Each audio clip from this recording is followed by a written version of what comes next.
Now, he has been dubbed the man of 1,000 voices. Keith Scott has devoted his life to impersonating famous people, from old school actors and singers to cartoon characters and politicians.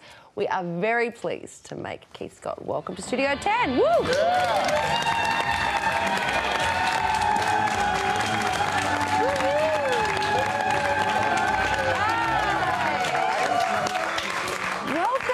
Hello, one and all. Oh, it's so fabulous to have you on the couch, Keith. While other kids were hoping to grow up as firefighters and police officers and astronauts, you always wanted to be a voiceover artist. Crazy voice man, yeah. As a kid, I don't know why, but my ear was just attracted to doing all these voices. That when I was first one I ever did was a cartoon character from the old Huckleberry Hound show. It was Mr. Jinx, who hated those miserable mistyped Mises to pieces, you know. Oh, wow. And it just kind of snowballed from there, doing all these crazy things like.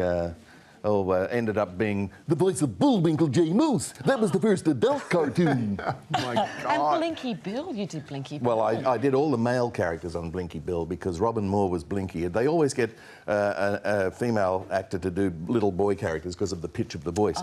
And sort of like with the Bart Simpson situation. But I was all the male ones. I was Wombo the Wombat. You don't you call me Blinky, you little. And then Flap the Platypus, which was like an Australian Daffy Duck. And Splodge the Kangaroo. Well, we based that voice on Dr. John Hewson when he was the opposition leader. And then really exaggerated it. And you got your big break in Hollywood with a very, very funny film, George of the Jungle. Yes. In fact, Gary Owens, who just died this week, was this great announcer on Laugh-In. And I based the voice on sort of...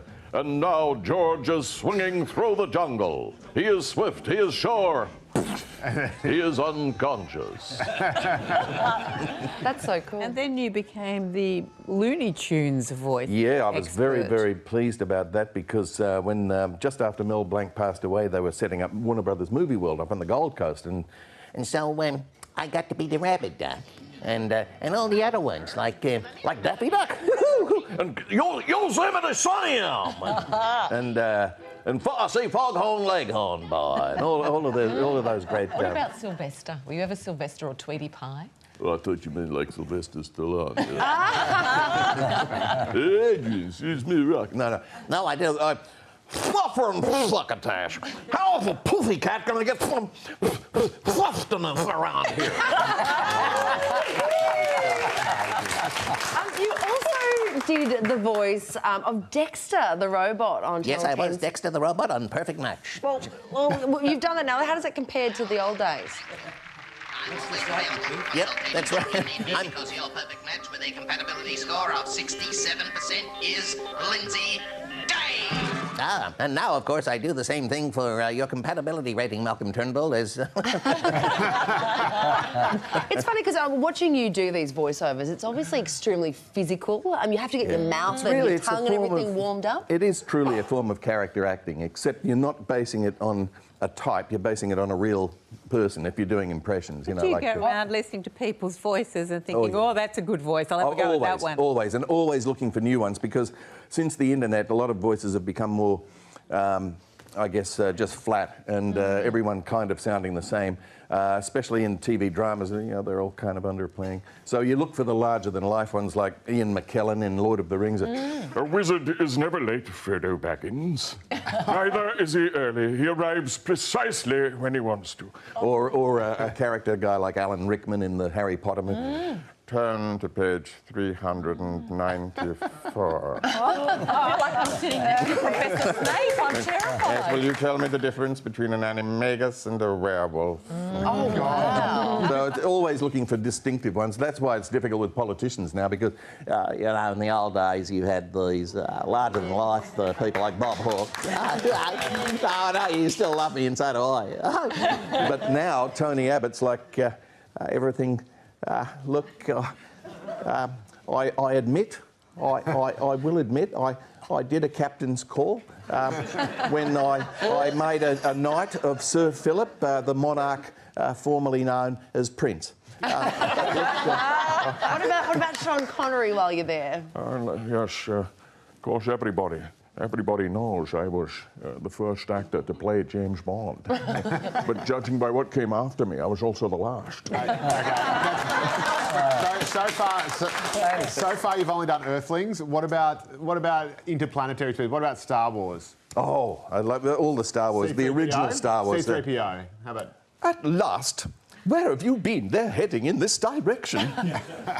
Where are those transmissions you intercepted? What have you done with those plans? What about Damn Obi-Wan? asthma. Obi-Wan Kenobi. Come here, my little friend. No, not him. Alec Guinness one. Sir Alec Guinness, where are you? Obi-Wan Kenobi. We must build that bridge and... No, I'm in the wrong movie. David Attenborough is another favourite of yours. David Attenborough, of course, is one of the most distinctive voices of them all.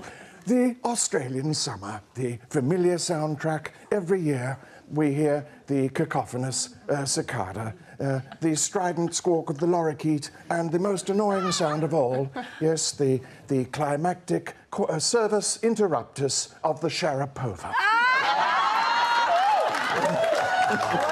What about Prince Charles? It saves us a lot of money in advertising to have you around. Because I remember you in studios 30 years ago, yeah. and we'd go, oh, we can't afford Jack Nicholson. Somebody get paid him. Where did you learn to talk like that? And you said Prince Charles? did. Well, you know, of course, he's been very topical in this country. Because I remember 40 years ago, when I met Molly Meldrum, I said, what an extraordinary coincidence. My mother's an old queen, too. Can I get away with that? An absolute genius. Keith Scott, thank you very much for joining us. That's on a the pleasure. panel. Thank you. Thank you very much. Thank you. Very nice people. Thank you.